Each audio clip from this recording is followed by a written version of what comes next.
Hey everyone, I hope you're well. This is the story about what if Naruto could manipulate iron sand. Before we start, please subscribe to the channel and like the video as well.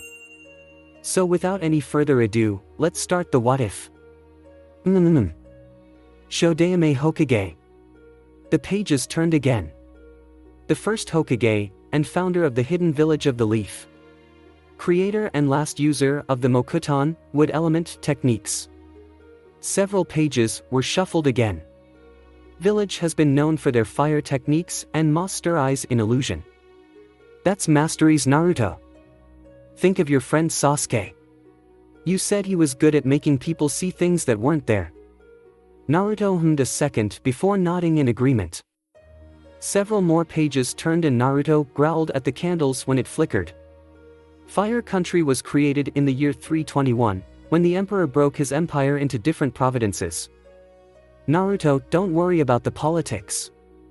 Just concentrate on the stuff you know you can understand.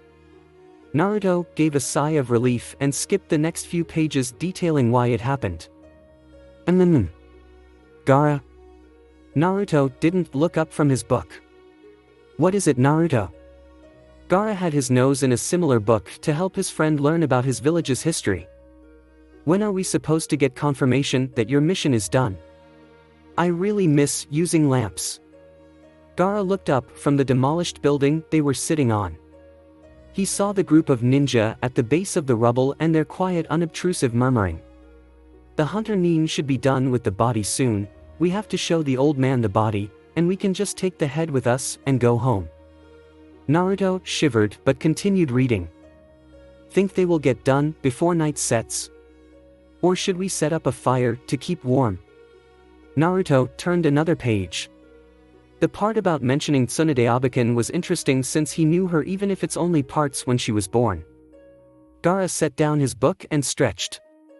Let's not camp here. The dead bodies keep Shikaku from letting me concentrate for long. Naruto nodded. The bodies were the reason he was actually studying. He didn't like being around the place he just fought at, but he had little choice and Gaara made a point that he would likely have to do something like go through the dead when he became a ninja. 3 ninjas wearing the Suna symbol embossed on their white masks bowed to Gaara. Gaara-sama, the body is officially clear, you may take it when you are ready. Gaara bowed politely. Thank you for your aid. Missing Nins are tricky to handle when your employer still wants their body. The 3 Nins disappeared. Naruto saw them disappear in a gust of air and felt the sense that all 3 smiled at his friend. Gaara looked at the body and sighed. The body was laid open from forehead to crotch. He raised his hand for his Sand to carry it but saw Sand wrap around it before he told it to. He turned to Naruto, who smiled at him. I know you hate getting blood on your Sand. I'll carry him. I have to earn my keep some way, right? Gaara smiled and the 2 made their way to the village they were hired to. Oh.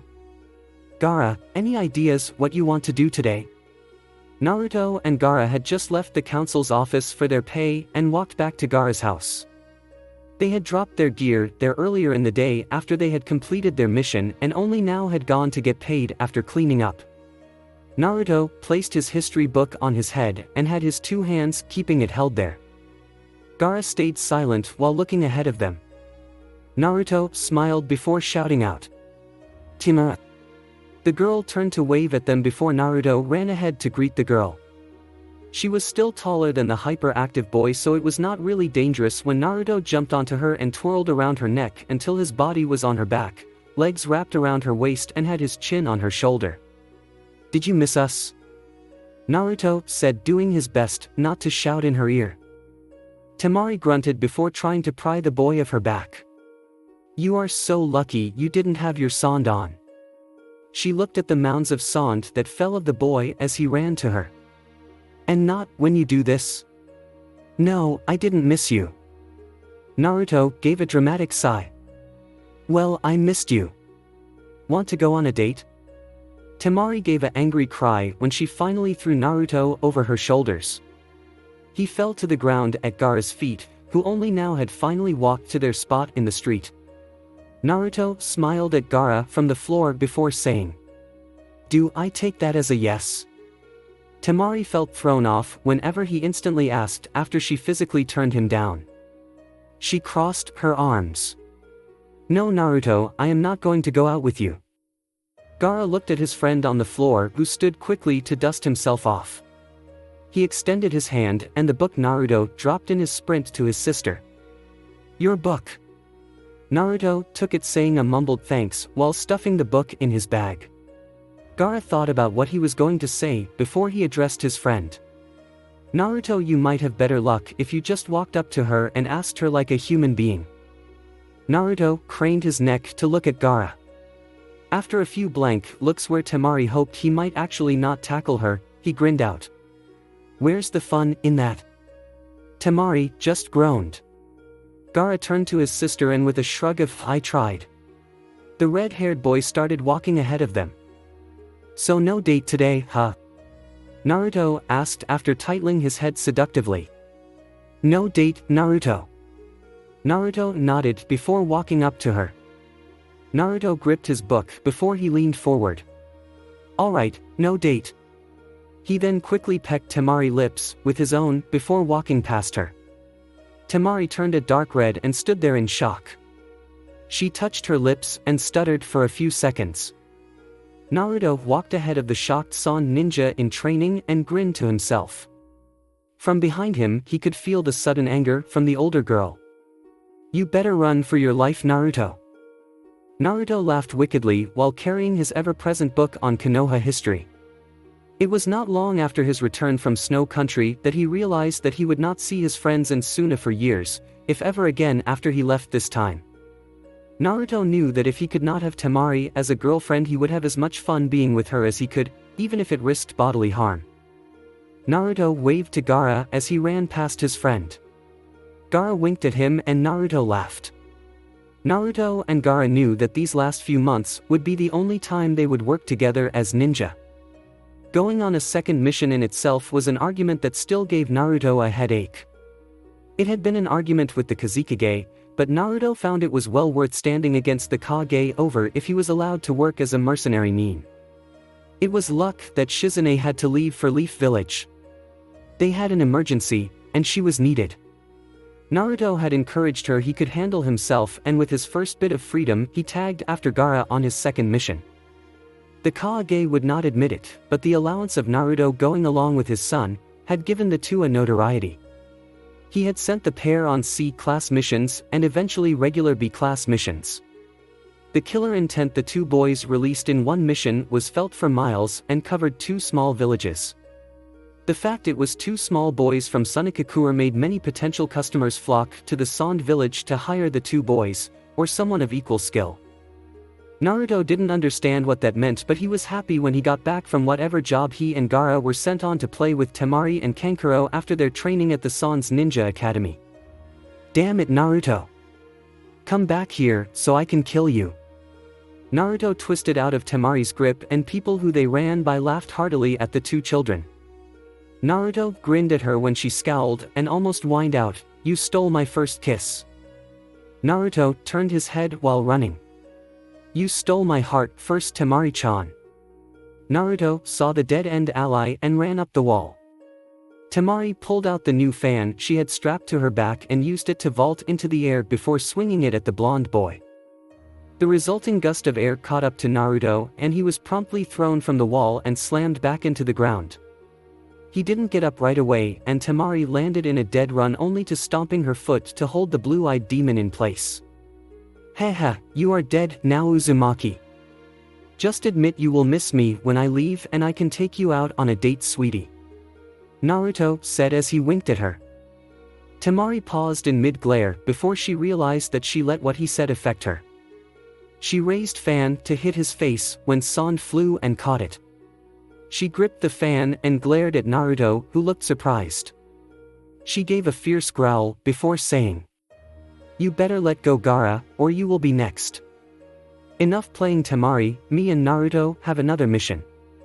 Gaara tossed the letter to Naruto, who read the letter slowly, still not able to quite perfect with the writing style Wind Country wrote in. Temari's anger evaporated immediately. Again? You guys just got back. She lowered her fan as the sand moved back to her little brother. Naruto got back up and dusted himself off before the three of them walked out of the alley. I just got it by Eagle while you two were playing. Father is trying to get as many missions in before Naruto leaves. The brothers going on mission is worth thousands to the city. Naruto grinned. The missions he wanted to just accompany Gaara with were something he never expected to make money off of. He just wanted to spend time with his friend. And the fact that the Kazekage would not place his son on a team while Gaara went on increasingly dangerous missions told the children that he still wanted the redhead to die. Even if he couldn't outright kill him. Will you miss me, Temari-chan? Temari glared at Naruto before sighing. It's probably better this way, I still need to break in this new fan. Kankuro is finished working on his testing mannequin last month and started building a puppet he is going to call Karasu. He was really happy when it was more flexible than the training dummy.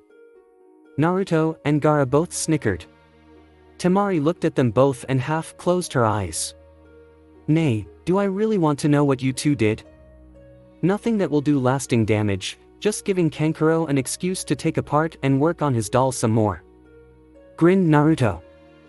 Temari gave a helpless laugh and entered the sibling house. When she walked through the door, she immediately ducked. 3 large balls of wet sand pelted the sand shield surrounding Gaara and one nailed Naruto in the head. Ow, thanks for covering for me, Gaara. Gaara smiled before walking into the house. Found the sand in Karasu, Kankuro? It took me 2 hours to get all the sand out of those joints, you jerks. Kankuro screamed from the adjacent room. The children walked into the room and saw the new puppet Kankuro laid out in over 100 pieces with 3 bowls of water with varying degrees of sand at the bottom of each. I had to soak and sift through each piece to make sure no hard piece of sand would damage him. He glared at the boys, who just smiled back. Temari grinned at her snarling brother. Come on, Kankuro, you know you were dying to have another excuse to take it apart again. Gaara went up to his room, and Naruto went to his small corner of the sibling house. He had stayed over sleeping so often, he had his semi-permanent room in the extra room that was like a secondary living room. It took the 2 boys minutes to resupply their bags before heading back out to the Kage Tower. Later, Temari-chan. Naruto blew a kiss before running out the door. Temari felt her neck redden and she stared at Naruto's flea back. Kankuro looked at his sister in amusement and Temari finally growled again in frustration. Before she went upstairs, her brother called back, "You are going to have to do something soon. He isn't going to be here forever. Even he knows that." Temari stopped at the base of the stairs. She gripped her hands that hung loosely at her sides. "It's easier said than done, brother, it's just that." Temari blushed before walking up the stairs. Kankuro laughed before starting his work on the needles. The poison needed extra attention. Oh. The sun was setting and Gaara knew that they had taken longer than they should have to get ready. Naruto sighed. "Think we will go anywhere I can get Temari-chan a gift? Only if we are lucky. The last 2 missions kept us pretty far away from towns. Well, at least Kankuro has been helping me with the notes for what will be on my Genin test. I would never have caught up if he didn't give me the highlights to study." Gaara grinned at him. While the two had been in Snow Country, the news of Naruto's future departure surprised Kankuro more than it did Temari or Gaara. The middle child wanted to help the blonde boy and was glad he could. Although that may have also been a reaction to his Busteheim becoming the Hokage. Gaara looked at his friend while they walked up the steps to the council office. Temari seemed to begin to realize that Naruto was leaving for good when he will leave for Konoha. The fact made it hard on Naruto when they boy realized it during their last few missions. Gaara remembered Naruto's look of shock when they talked about it. Gaara held the door open and Naruto walked ahead chuckling. "Hey old guys. What is our mission?" Gaara wondered why the council loved his friends so much. When the council members all sat down, each taking a turn to eat ramen with the 2 of them, the elders immediately took a liking to his friend. Gaara looked at the council, who laughed at Naruto's antics. Gaara's gaze darkened a moment when he found out why they wanted to meet the two of them. His father had to give clearance to the council to let Naruto participate on mission as a wandering nin. The council was worried about the repercussions if the boy had died during a mission while he was in their village's care. Although the council didn't look it, they were more worried about what would happen if the boy went crazy and tried to kill like Gaara did before. Gaara understood their fears and so never mentioned the information to Naruto. The elders of the hidden village of the Sand play an active role other than those dealing with the civilians of the village. They were given the task of approving and assigning missions, with the Kazekage's blessing. But it was little more than a formality of what the Kazekage wanted of his nin. But it allowed the council to know each ninja personnel that worked to protect and keep the village prosperous. Gaara smiled at the 7 old men who sat in a semicircle. They all sat on floor mats and Naruto and Gaara took their positions on the open side of the half-circle. The middle man started. I must apologize for sending you two out so soon as you have returned, but the daimyo has requested an audience with the two of you. He has a personal request and is thinking of refocusing on funding our village if you two take the mission. But remember, it is your choice to refuse or not. The old man looked at Naruto. This is most important to you, young Uzumaki.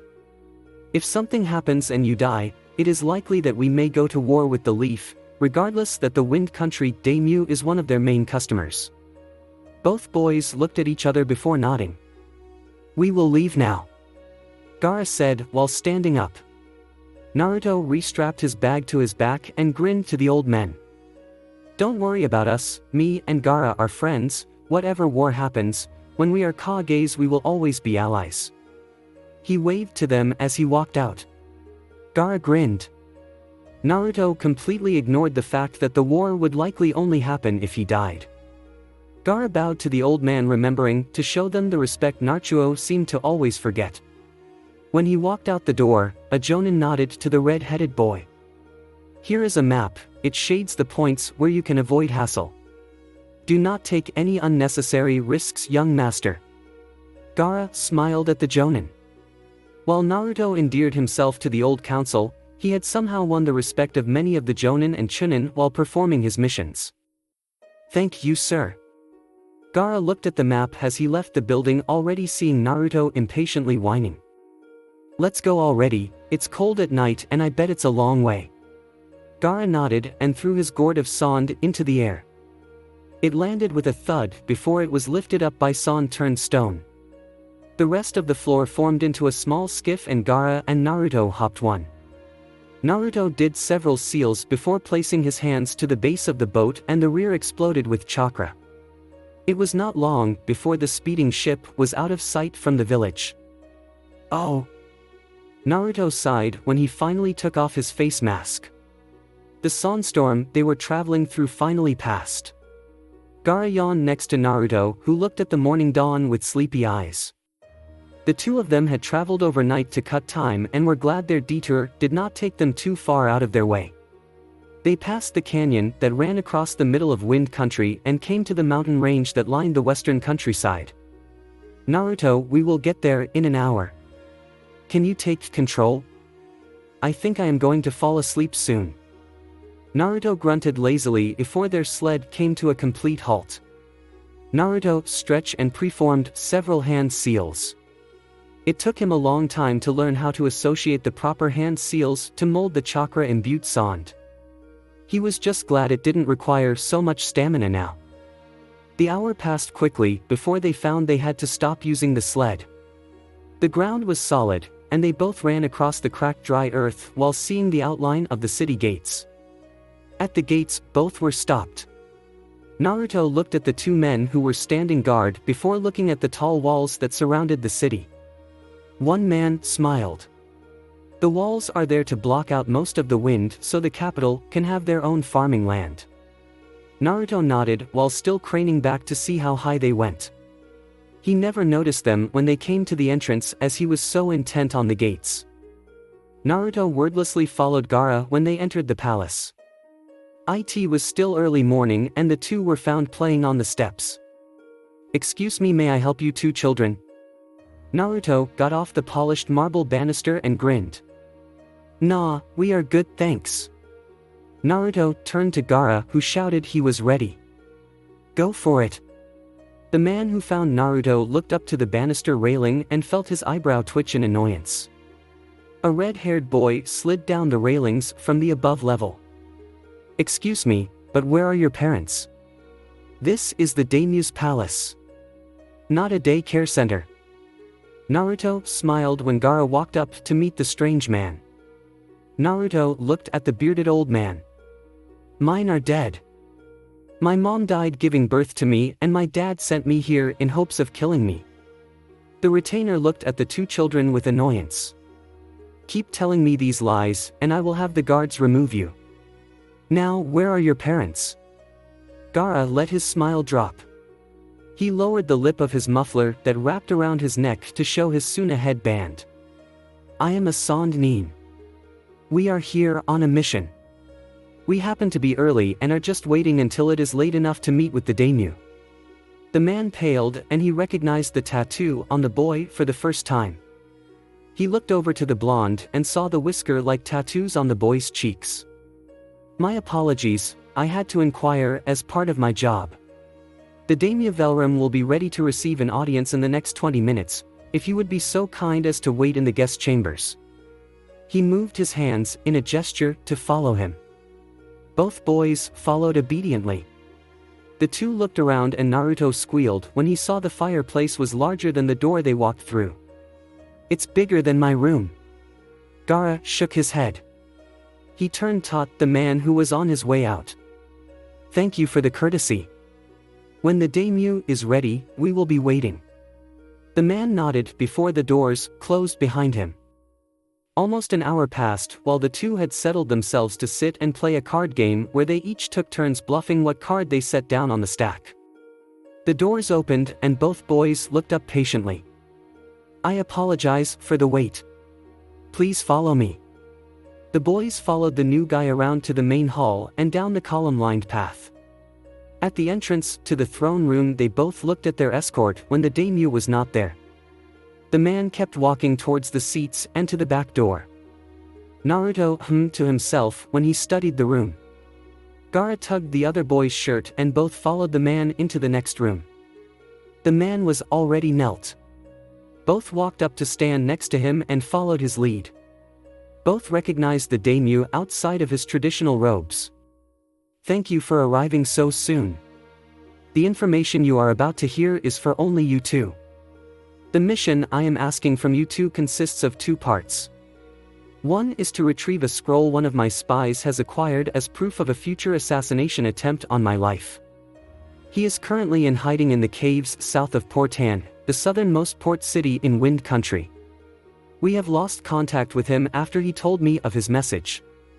The other is during that time of the mission is to have one of you be my personal bodyguard for the duration of the retrieval.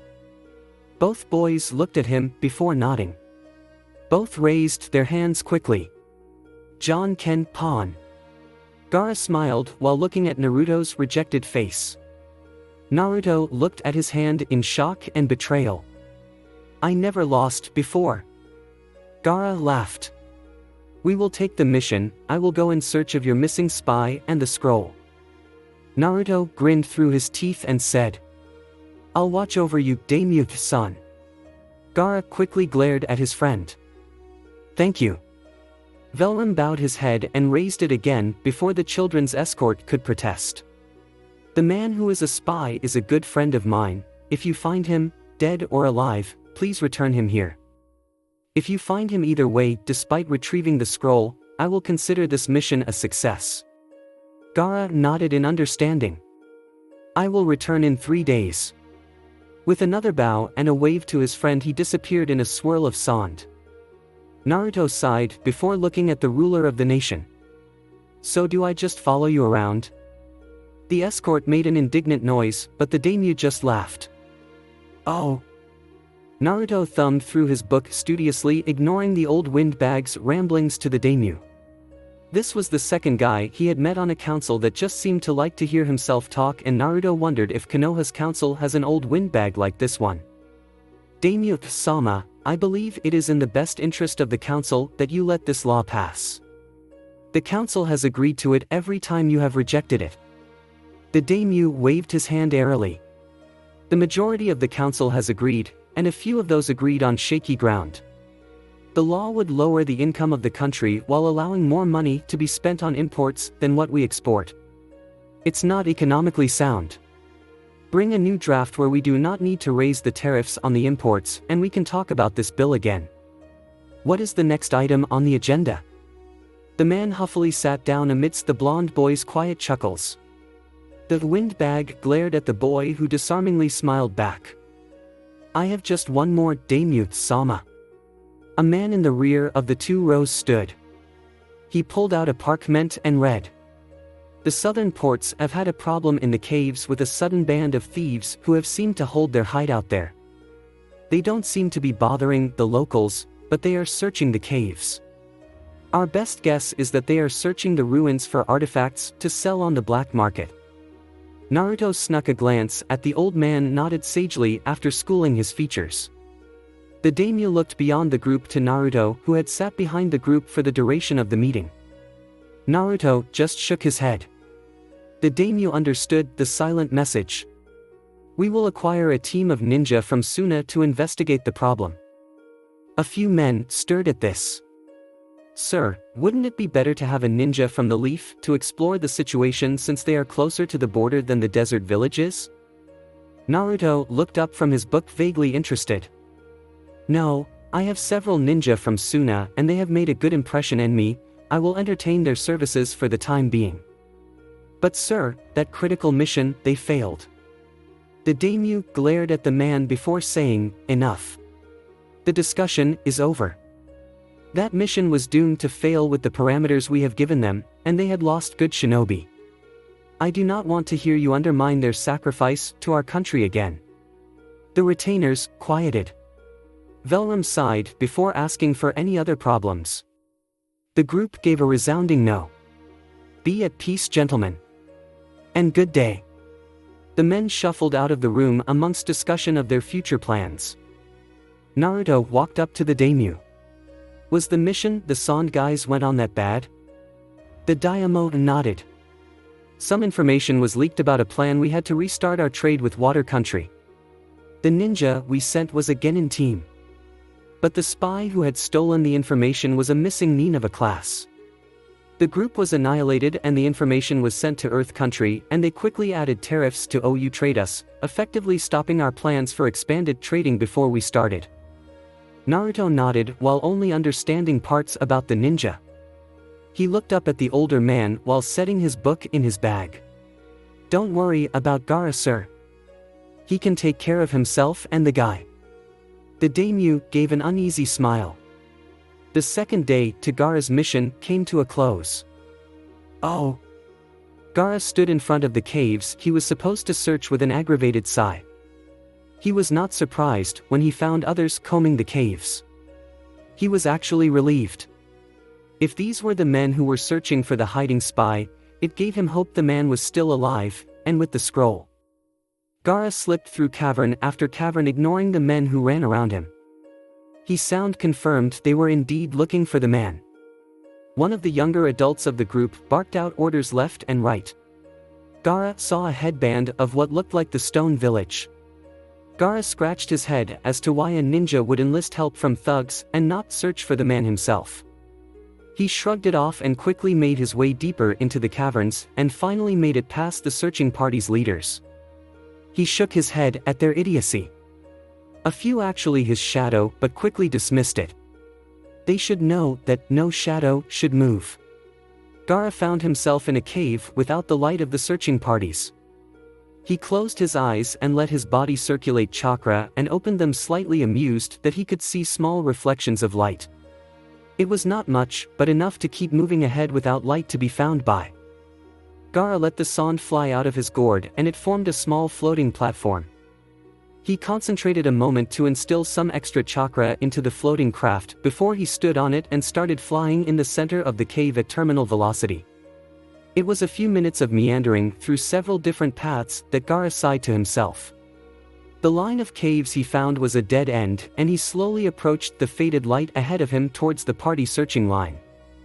After some patient waiting with his sand camouflaging him, he moved to another cave at the first fork he encountered. He followed it quickly before moving around the bandits' torchlight. After another hour of searching, he heard distant shouting. He stopped and turned around soundlessly, running after the noise. Gaara felt the sand flex at his anticipation. When Gaara slowed at his arrival, he saw a man bound with the bandits waiting the ninja from the entrance. After a few moments, Gaara realized there were far more bandits than he thought. He finally accepted that to search these caverns quickly, the ninja had to have found outside help. When the ninja arrived, he was surprised to see 3 younger nin with him. A genin team. The Jonin instructor knelt in front of the man and performed several seals. The captured man sucked in his breath. "Do you have the scroll?" The man tonelessly said. "No." The genin behind their teacher tensed. "Where is the scroll?" The man seemed to struggle before.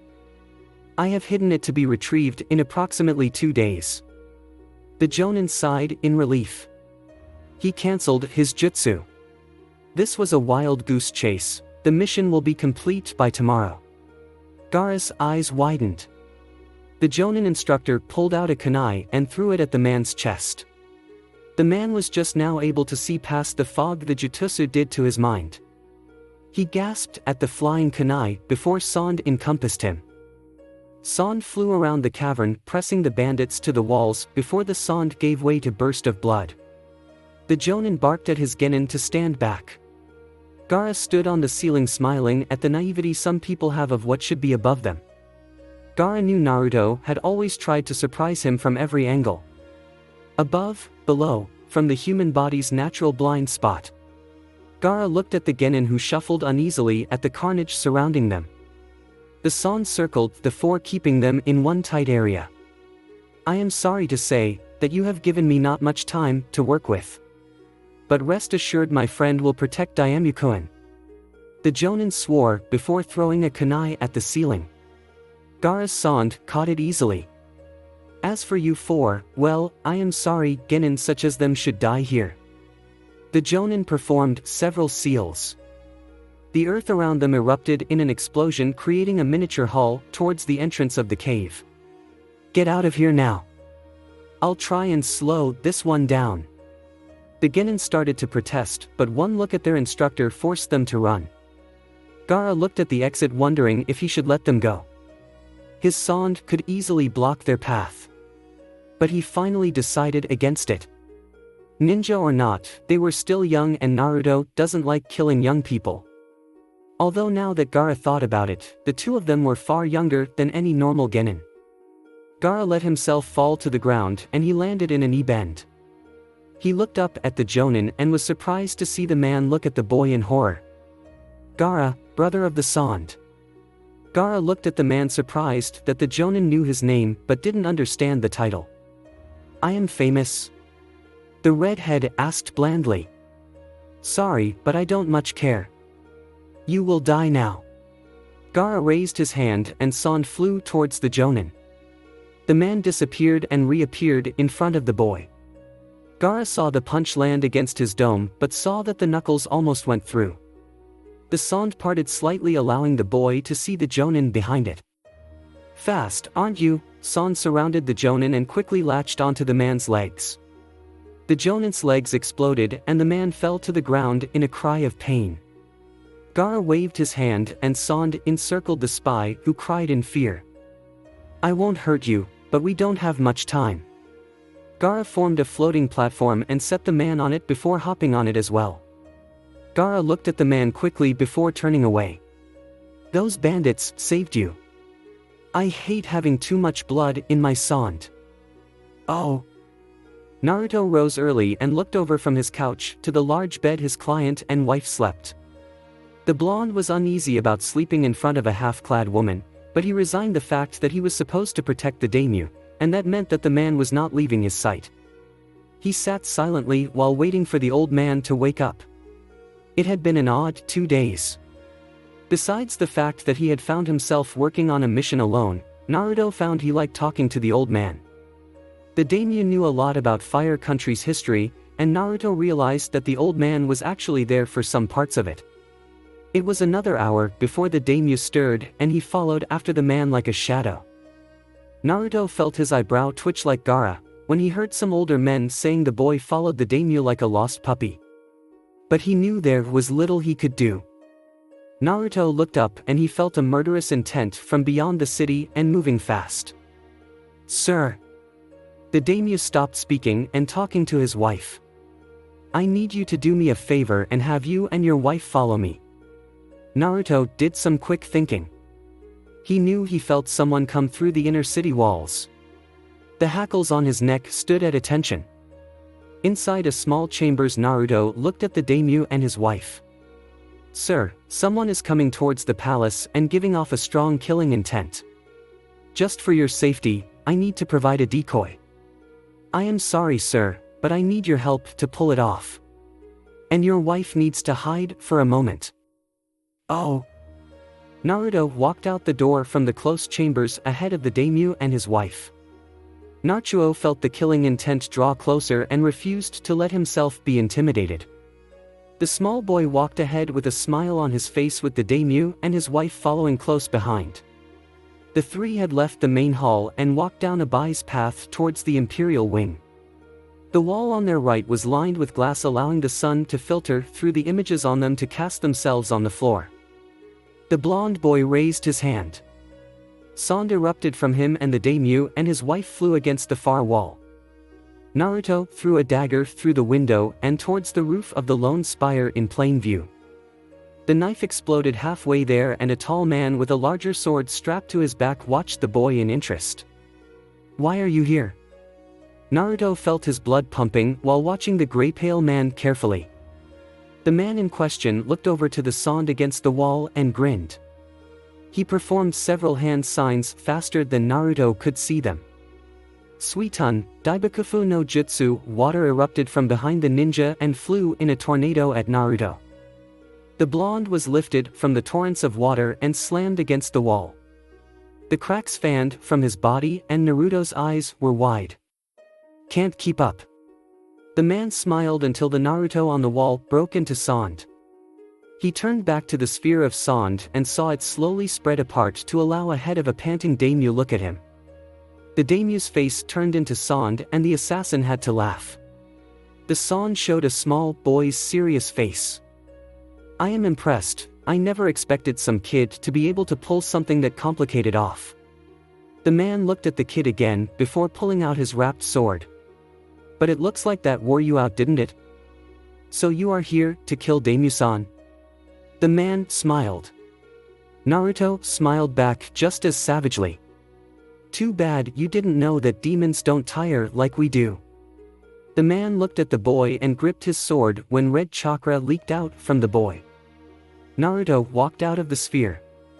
The assassin saw the daimyo's wife suddenly fade into the daimyo himself. The assassin's face turned neutral in understanding. The daimyo was the wife, the bodyguard was the daimyo, and the fake bodyguard was a clone. With the new knowledge, the gray-faced man charged with his raised sword. Naruto caught it in his hand and glared at the man sent to kill the daimyo. The man smiled and pulled it towards him, allowing the wrapping to fall off. Naruto's hand began to bleed from a kind of cut he was not expecting.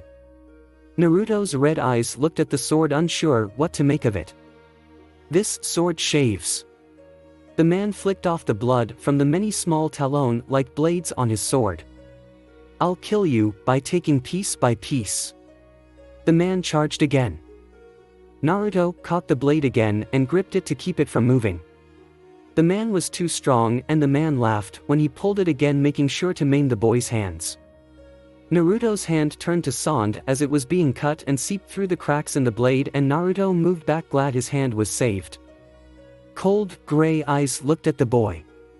"That sand of yours is an odd jutsu." The assassin rotated his sword and let it hit the ground blade first. With one hand he performed several seals before the sand fell off, drained of chakra. "Who are you?" Naruto growled out. His eyes and hair were charged with chakra and bestial power that resonated with his voice. Naruto knew instinctively he could not touch the sword again. Hashige Kisame. I wanted to make a bigger name for myself since I haven't done much in a while. Naruto's eyes light up. You will kill just to be famous? Kisame smiled before charging with his sword in hand. Naruto charged towards the man, unsure what to do, knowing he could not touch the sword. He instinctively raised his hand to block, but knew he could not touch it. Sand reached from Naruto's arm in a second forearm and caught the blade and gripped the shaving blades, pulling the sword towards Naruto while he closed in on Kisame. The man raised his hand and punched Naruto in the face, sending him against the wall his clone had occupied moments before. Naruto fell to the ground and Kisame whistled. Naruto stood up again and Sand fell from the impact Kisame made on the boy's face. Naruto was very glad Gaara kept on him about learning to use the armor of Sand. You are an interesting thing. What is your name? Naruto pulled his hands together and panted. He felt the demon inside him roaring in frustration. Uzumaki Naruto, future Hokage of the Leaf. An explosion of chakra erupted from Naruto and he charged, vaguely aware of his skin burning. Kisame dodged the attack and recognized that the situation was fast becoming an inconvenience. He had heard the name but could not place it. Uzumaki? I think I have heard of that somewhere. Naruto ignored the taunting tone and charged again. Sand flew in the shape of an elongated arm and caught the shark man's foot and was unwillingly pulled towards the small boy. The blonde raised his fist and red chakra burst from it right before his fist connected to Kisame's chest. Kisame fell across the hall and landed on his back. He stood up and spit out some blood before looking appraisingly at the small boy. With that much power you might have been able to. But now you are dead. Kisame charged the boy swordless. The boy just smiled before glass shattered from the large windows.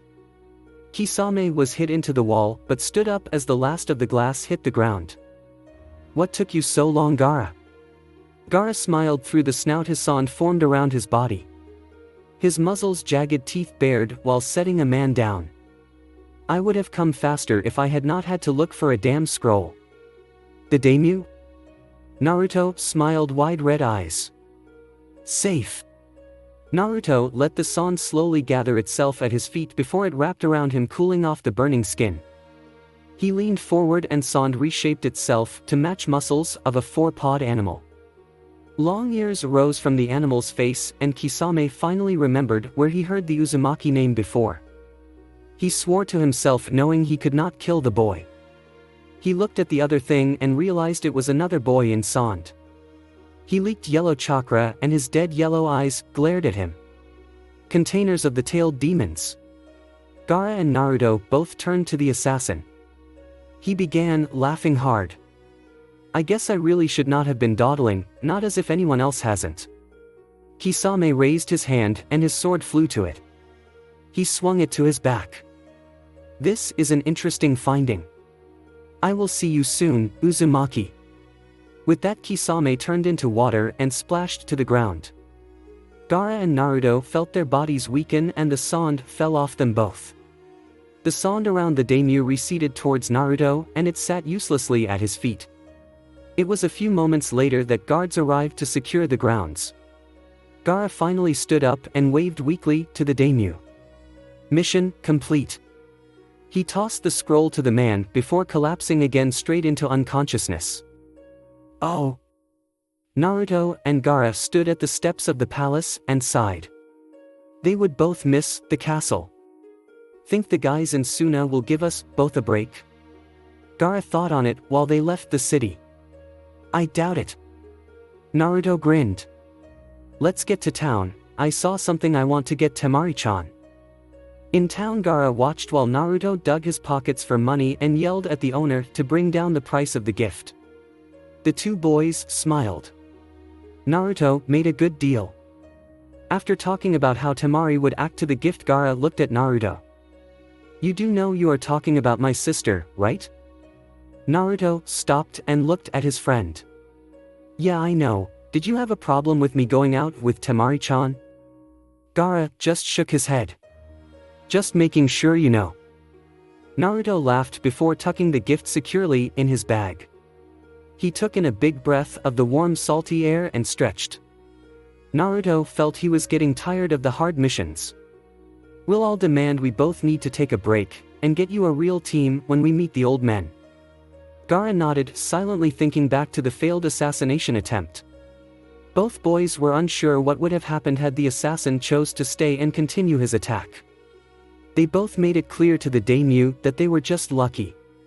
The man was not serious about killing them, or they would have been dead. Their thoughts were confirmed when several shinobi from the hidden village of the Sand arrived to replace them and continue as a bodyguard squad. They had given the two boys a bingo book, and they both recognized the man as a missing S-class ninja. Neither one understood why they had legitimate stone ninjas helping him, and after several letters from the hidden village of stone, they were told no one was assigned a mission to that area, and all Genin teams were accounted for. Both boys did not know what to say to that other than wonder if the stone village would be a trustworthy ally in the future years. It took the two 4 days, at a leisurely pace, to get to the hidden village of the Sand. Neither one was eager to return to likely another mission waiting for them. Naruto had said repeatedly that he would get them out of any more missions, but Gaara just looked at his friend with skepticism. Naruto walked ahead of Gaara, laughing the whole way into the village. Both had agreed to drop of their things and eat first before speaking to the elders. Both were happy it was the weekend and were pleased when Kankuro and Temari were present at their house. "Oi! Temari-chan, Kankuro, let's get some food," Naruto said at the top of his lungs. The two poked their heads around the door and smiled at the siblings just now starting to get something to cook. "Or you guys can cook me something sounds good too." Temari was at the sink washing a pot and flicked water at the blonde boy. "You wish Uzumaki? Let's get some real food then." "No ramen." Naruto pouted but was too hungry to put up much of a fight. The four children sat outside in the mid-afternoon shade and talked animatedly about their mission and what they did in the week they were apart. Kankuro had found a good way to work with his puppet Karasu. Temari finally mastered her first fan technique to use it in active fighting, and the two boys started their conversation about their mission. "Daimyo-san taught me all sorts of things that I didn't know in my book. Nistum, the daimyo in Fire Country, was originally from here, but was married off to the other guy's family as a peace treaty." Gaara listened, mildly interested in what Naruto learned. While Gaara knew he would never have the curiosity needed to study any literature or history, hearing about it like a story held an appeal. Gaara finally interrupted when Naruto started talking about the shark-faced guy. "Hey wait, I got a page from the bingo book." Gaara pulled out a leaf of paper from his muffler and placed it on the table for the four of them to look at. "Yeah, that's the guy. He looks taller in the picture." Gaara rolled his eyes. "What? He does. Miss Ninja?" Would explain why he used those water techniques the Jonin detail didn't know after we told them about it. Naruto nodded. "We were lucky he only used taijutsu." He shivered at the memory of his Sand clone. It had no chance, and Naruto didn't think he would have much chance against that technique. Gaara took back the paper much to Kankuro's protest. "We should get going before the elders close the doors for their session." Naruto stood up and quickly pecked Temari on the cheek before the girl could even move. He was on the other side of the street when she looked up. Kankuro looked at Temari's changing expressions. "He isn't asking much, Temari. And I know you like the idiot, you turn red whenever we have this talk." Temari felt her hand touching her cheek, not the least bit mad at Naruto for kissing her. She finally sighed before slumping her head into her folded arms at the table. Kankuro just patted her back. "Oh." Naruto stood while Gaara bowed to the elders. The blonde felt a blot of sand hit his head, forcing him to bow. There were a few old laughs at the two while Naruto glared at Gaara. "Your mission was successful, but not without serious troubles. Had we known the seriousness of this mission, you would have received another team to accompany you. This was our own failing, you have our most sincere apologies. We are glad you have both returned safe." Gaara nodded while Naruto just looked at the men and women, not sure what to say. When no one said anything, Naruto scratched his head. "Hey, if you guys are really sorry, Could you find a team for Gaara to be in? Everyone turned to the young foreigner. After we have a vacation, he added weakly. The council looked at each other. You have both done more than we could ask for. Naruto, we release you from your contract, and Gaara, you may well be on leave while we form a team to match your skills. Oh. Naruto grinned at the woman he had not seen in months. Shizune-nichan, what took you so long to come back? Shizune smiled before returning the hug the boy gave her. There was a man who was really injured, and I had to go help. Tsunade-sama still has not conquered her fear of blood, but not many people know she has that fear that I had to help start training a few medical ninjas. We have been seriously lacking that position in Konoha. Naruto smiled and started walking with his favorite sister. Naruto, what was this about you doing dangerous things? Naruto stopped and looked at the teenager. Like what? Shizune narrowed her eyes. Naruto dropped his hands to his sides knowing he was in trouble. Like going with Gaara on dangerous missions. Naruto smiled. They weren't that bad, we had to fight bad guys. Shizune watched the boy begin to walk ahead before she stopped him. And fighting S-class missing means comes into this how? Naruto felt sweat roll of his neck. You heard about that? Shizune glared at the boy and knelt to his eye level. The daimyo wanted to praise Konoha and Suna for raising two fine children.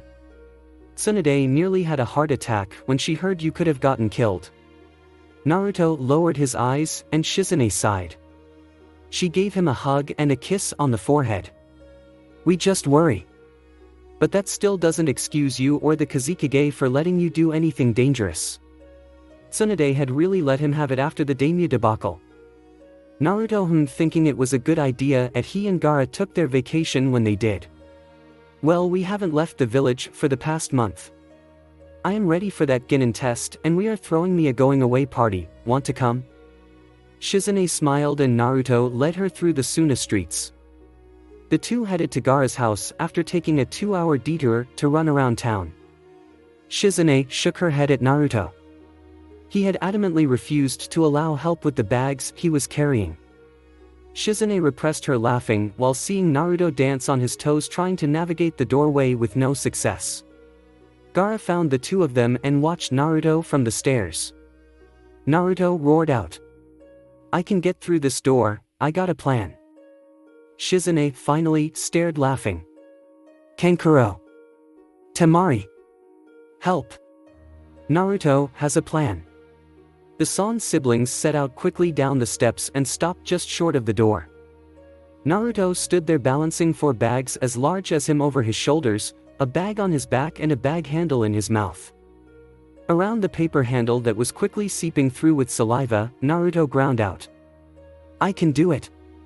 Naruto waddled 1 step after another sideways through the door with his arms spread out. Temari saw the redness of Naruto's neck reach his face. She tried her best not to laugh, but soon lost it. You look like a crab, Naruto. Naruto felt his already red face go hot but refused help from his heavy burden. Naruto finally collapsed inside the house with his baggage. Got enough stuff there? Gaara smiled at Kankuro before he rummaged through 1 bag. He tossed it at the puppet master and saw the smile on his face. Why high-grade oil? Naruto spat out the bag handle and let it hit the ground with a thud. We are having a party. And we need people to dance. Kankuro looked at Naruto horrified. My puppet is not dancing for you. It's a killing tool, not a kabuki doll. Temari smiled before helping Naruto with the bags. Gaara, help Kankuro, will you? I'll help Naruto. Naruto grinned widely before he gave her 2 bags and took the rest into the kitchen. After an hour of cooking, Naruto and Temari were satisfied with the banquet. They made several different dishes and ramen for the heck of it. After dinner, Gaara found some music and the group sat on the couch talking loudly that broke into fits of laughter. Temari excused herself to go to the bathroom and went upstairs. She walked over to the end of the hall where there was a balcony. She leaned against the closed glass doors and looked outside. 2 days. She stood there silently and didn't hear anything until Naruto placed an arm around her shoulder. Yeah, I'll be gone in 2 days. Temari and Naruto just stood there looking at the half-moon. Oh. Naruto smiled at his friends of almost 2 years. Take care of yourself, Naruto. Gaara and Naruto exchanged hugs, followed by Kankuro and Naruto sharing a strong wrist handshake. Naruto turned to Temari and both looked away, unsure how to say goodbye. Naruto was about to say a cheery goodbye when Temari stood up to the shorter boy and kissed him on the cheek. Take care of yourself, Naruto. She took a step back and felt her face go red and her eyes tear up. Naruto looked at her in genuine surprise. His face slowly turned into a wide dopey smile. He turned to Shizune, who was his escort, and smiled at her and pointed to Temari. Shizune fondly sighed out. Idiot. She pushed Naruto to start walking. Naruto shouted and waved to the 3 children until they were out of sight. When the last sand dune obscured the city, he started walking straight. After a few minutes, he finally sighed out. I'll really miss them. He looked down before looking back up. He was going to take and pass the Genin test and be with his friends in Konoha. It wasn't all bad. I am sure they will miss you too.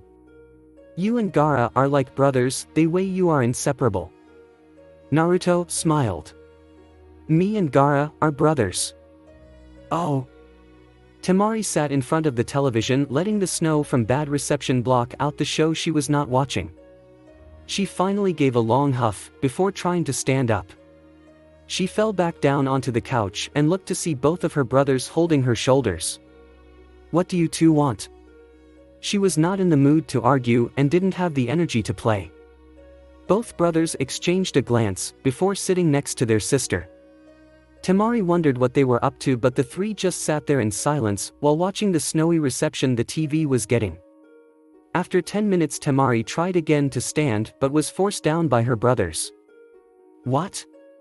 Both gave her a look they reserved when they knew she wasn't telling them something. She huffed again. Fine, I miss the blonde idiot, happy now. She huffed, willing herself not to think about the loud boy. Gaara rolled his eyes and Kankuro mouthed out, you speak to her. We know you miss him, we are just concerned you will just think of him and not do anything. He isn't dead, just gone. You can always write to him, and if not, there is a chance to see him if and when you are a Genin and try to take the test to be a Chunin in Konoha. Temari perked up at this, but said nothing. Kankuro looked at her, staring at her palms that sat across her lap. If you don't do something, he will get taken by some other girl, Temari. Temari jerked her head to her brother. He smirked. Got you. Temari glared at him when she saw the smirk. She returned her gaze to her hands. Is it so bad to admit that you like him? I mean, you both kissed each other. Temari remained silent. Gaara thought for a second. You know, I just realized something. I guess it's a good thing you two didn't go on a date. Me and Naruto were told we were like brothers. So would that mean, if you dated him, you would be dating your brother? Kankuro, given you. Temari glared at Gaara, who smiled innocently back. She finally was able to stand and shouted. All right, I'll write to the bastard. Happy now. She ran up the stairs and the door slammed shut. Both boys smiled. Think they will be okay? Gaara shook his head. No idea, but we are still kids. We are in no rush. Temari slumped against the base of the door inside her room. She clung to the blue silk pillow Naruto gave her when he went to the capital. She felt her heart break when she realized she never thanked the boy for the thoughtful gift. She sucked in air while she sobbed out. Thank you. Thanks for watching. I hope you enjoyed. If you enjoyed this what if and want to see next part of it, comment down below and let me know. Also share this video with your friends. See you in the next video. Peace.